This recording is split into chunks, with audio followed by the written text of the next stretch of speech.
You know those moments in life when destiny just smacks you upside the head? This was one of those moments. While I was rebuilding the golf cart engine, something caught my eye. This dusty little backup beeper just dangling there like it had been forgotten by time itself. I didn't even know my cart had a backup alarm. It was unhooked, probably by someone who got tired of the beep life. But me? Oh no. I saw potential. First, I confirmed the wiring and switch still worked. They did. And that's when the evil genius inside me whispered, "You know what would be better than a beep?" I went straight to Amazon and grabbed a DFPlayer Mini kit, a tiny MP3 player for DIY projects, along with two hilariously tiny speakers. Almost everything I used is linked in the description if you want to follow me into madness. Next step, figure out the spaghetti mess of pins on the DFPlayer Mini. I printed off a diagram, stared at it for a while, and dove in. I poorly soldered some test wires to the speakers because good enough is a way of life.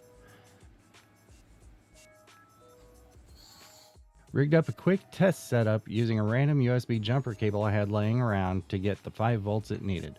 Shorted IO1 to ground, which should have made it play immediately. So let's give it power and nothing. Dead silence. The sound of failure. The haunting realization that I might have just wasted an entire Sunday afternoon. So apparently not all DFPlayer Minis are created equal. Mine decided it wanted a slightly different wiring setup. So after doing a lot of Googling and marking up the diagram like a deranged detective solving a crime,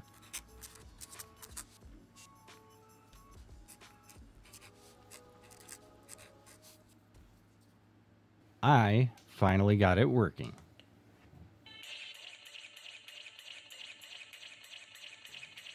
Now that it actually played sound, it was time to make it permanent in the loosest sense of the word.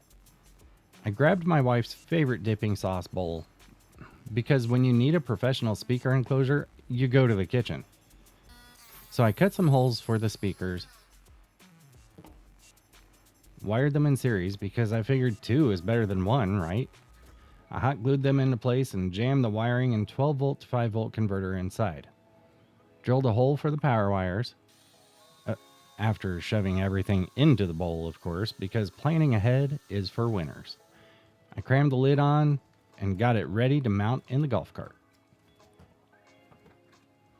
At this point, excitement levels are critical.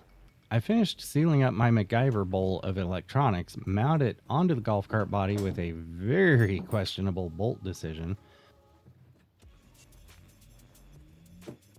hooked up the power, and got ready for the big reveal.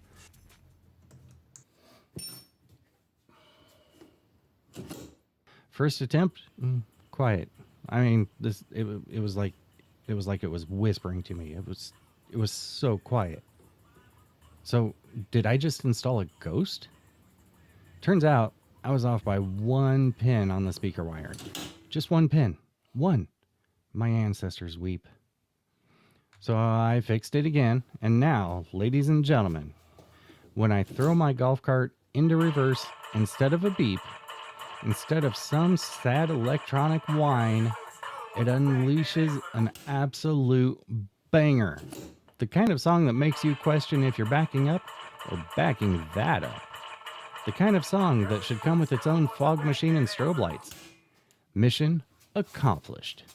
No more sad backup beeps. Only pure, glorious confusion for everyone within a 200-foot radius.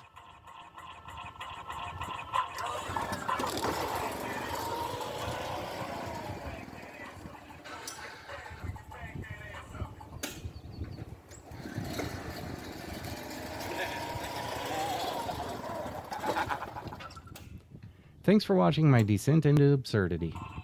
If you like chaos and questionable wiring decisions, maybe hit that like button, subscribe, and come back for more ridiculous projects.